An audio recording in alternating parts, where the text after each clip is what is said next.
Muitas vezes eu já me questionei se Deus não era um Deus exigente demais. Não sei se você já teve o mesmo tipo de questionamento.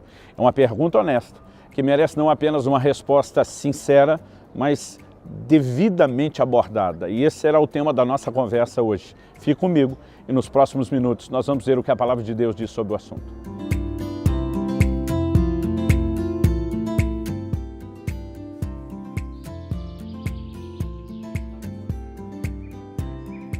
Gente, estou hoje na cidade de Frankfurt, na Alemanha, passando para trazer mais uma palavra ao seu coração. No ano de 2008, eu tive uma experiência marcante com Deus que mudou a forma de me relacionar com Ele. Tinha me determinado a fazer daquele ano o ano da busca, tinha acabado de sair de um jejum prolongado, o maior jejum que eu tinha feito na minha vida até então. Estava me dedicando à leitura bíblica e à oração e me lembro de um dia onde o Senhor me confrontou, me chamando ao arrependimento por não estar buscando ao Senhor como deveria. Minha reação inicial foi de indignação. Não verbalizei isso, mas a vontade era dizer, se isso não está bom para você, quando é que vai estar? O desabafo não verbalizado, embora para Deus a gente não precisa falar nada. Como diz o salmista, a palavra ainda não me chegou à boca e tu já sabes. O desabafo, o sentimento que queria vir e eu não deixei sair pela minha boca era, o Senhor não é um Deus exigente demais, o Senhor não está pedindo muito não.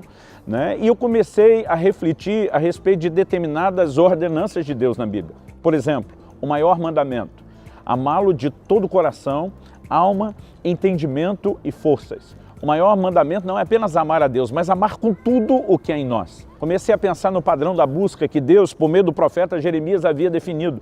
Buscar-me-eis e me achareis quando me buscardes de todo o vosso coração. Não basta apenas buscá-lo. Se queremos encontrá-lo, precisamos colocar tudo de nós nessa busca. Comecei a pensar nas declarações de Jesus, como por exemplo quando ele diz, buscar em primeiro lugar o reino de Deus e a sua justiça, e as demais coisas vos serão acrescentadas. Ele fala isso logo depois de dizer que a gente não tinha que se preocupar com o que vai comer, com o que vai beber, com o que vai vestir. Nós estamos falando de necessidades básicas. E Deus está dizendo, não preocupe nem com as suas necessidades básicas, preocupe-se em colocar a Deus em primeiro lugar. Quando olhamos para a ordem de Jesus, de carregar a cruz, de morrer para nós mesmos, de negarmos-nos a nós mesmos, não tem como, analisando isso tudo, dizer que Deus não é um Deus exigente. Aliás, de acordo com o dicionário, a definição de exigente é que não se contenta com pouco, que exige um elevado nível de qualidade, que exige perfeição, que quer mais do que o necessário ou razoável, em alguns casos a ponto de se tornar incômodo. A minha pergunta e questionamento para Deus era o seguinte, o Senhor não é um Deus exigente demais, o Senhor não está pedindo muito, e esse desabafo é como se Deus tivesse alguma necessidade de que a gente apresentasse isso. Da minha parte, o pensamento era como se Deus estivesse tentando tirar muito de mim, não apenas como se Ele precisasse daquilo, mas como se Ele estivesse pensando só nele e não em mim. Foi nesse momento que Deus me conduziu a uma reflexão. E antes da reflexão, eu quero responder a pergunta, Deus é um Deus exigente? Sim. A questão não é se Ele é ou não é exigente. A pergunta é por que Ele é um Deus exigente. Isso merece a nossa atenção. Me lembro que naquela mesma ocasião o Espírito Santo começou a me fazer refletir a respeito do tipo de pai que eu sou. Uma indagação veio dentro de mim, você se considera um pai exigente? E minha resposta foi sim. Sempre cobrei dos meus filhos o devido comportamento que honrasse não apenas a educação que eles tiveram, mas principalmente, acima de tudo, a palavra de Deus na qual eles foram instruídos desde criança.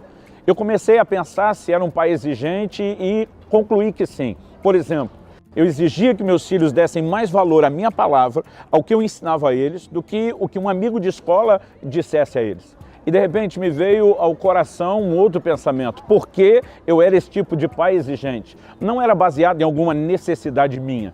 Eu não estava pedindo que meus filhos levassem tão a sério o que eu falava porque eu tinha necessidade de algum tipo de reconhecimento da parte deles. Eu fazia isso com um único interesse, por causa do meu amor por eles, pensando no melhor para com eles. Se eles não colocassem a minha palavra, a minha instrução e educação em primeiro lugar, então qualquer amigo ou pseudo-amigo da escola poderia arrastá-los para o mau caminho, poderia convencê-los a fazer algo errado, não apenas para os outros, mas que traria dano para a vida deles também. Então sim, era importante que a minha palavra tivesse mais peso, não porque eu tinha necessidade de reconhecimento, mas para que isso de alguma forma servisse de proteção para eles. Nós precisamos olhar para Deus de uma forma semelhante. Deus não é carente, Deus não tem tem nenhum problema de autoestima, de autoimagem, ele não tem necessidade de que a gente o coloque em primeiro lugar. Na verdade, quer a gente o reconheça em primeiro ou não, ele continua sendo o primeiro, estabelecido numa posição que é intocável e inquestionável. Um dos nomes de Deus na Bíblia, que é o El Shaddai, significa e é traduzido na maioria das nossas Bíblias como o Todo-Poderoso. Alguns estudiosos sugerem que um possível significado também seria o Deus que é mais do que suficiente. A verdade é que, independente da tradução correta do nome, Deus não tem necessidade alguma, ele é completo e absoluto em si mesmo.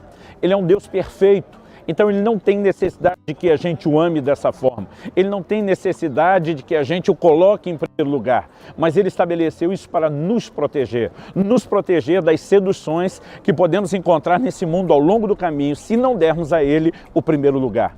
Então, o que na verdade merece ser respondido não é se Deus é ou não é exigente, mas como falamos antes, por que ele estabeleceu esse alto nível de exigência? Porque ele nos ama, porque ele quer o melhor para nós, dentro do relacionamento com ele, porque ele nos quer andando e trilhando o seu caminho.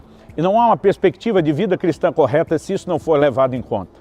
Nós precisamos entender que o nosso coração muitas vezes será pressionado, que o lugar que Deus deveria ocupar na nossa vida muitas vezes estará debaixo de concorrência. Não é de hoje que isso vem acontecendo.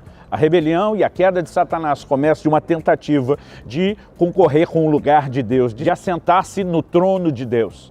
E esse Satanás que foi expulso, lançado, profanado fora dos céus, no Monte Santo do Senhor, como diz a Bíblia, ele continua tentando roubar o lugar de Deus. Uma vez que não pode se assentar naquele trono, ele tenta roubar o lugar de Deus no coração dos homens. E há muitas formas e maneiras através das quais isso pode acontecer.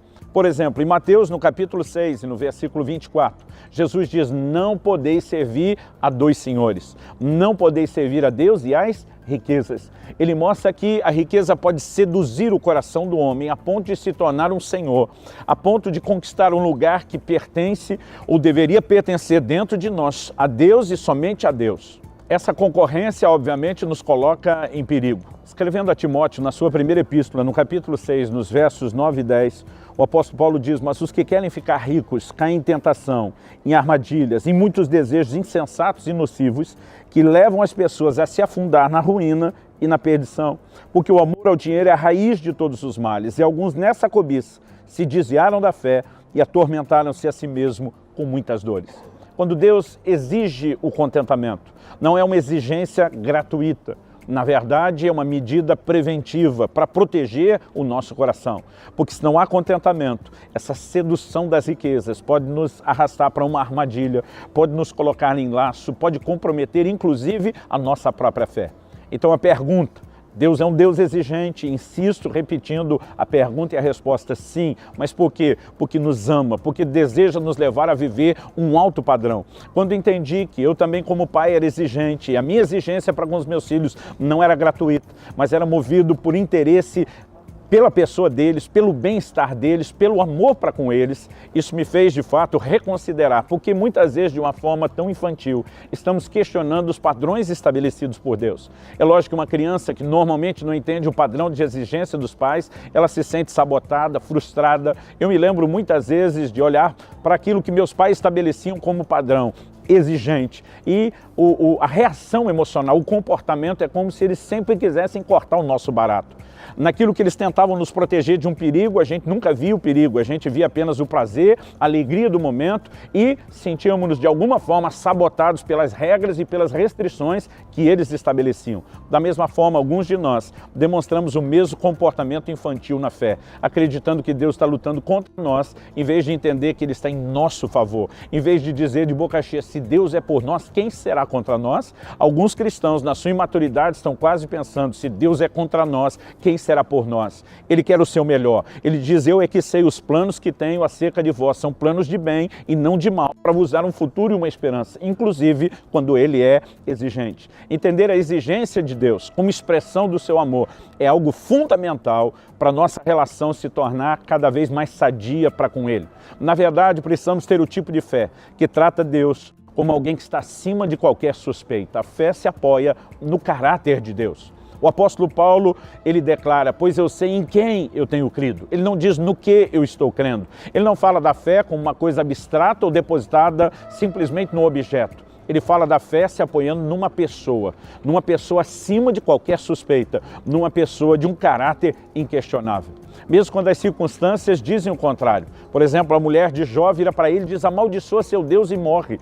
Ele responde, você fala como uma louca, ainda que ele me mate, eu louvarei. Na verdade, Jó não estava na expectativa de que Deus o matasse de verdade.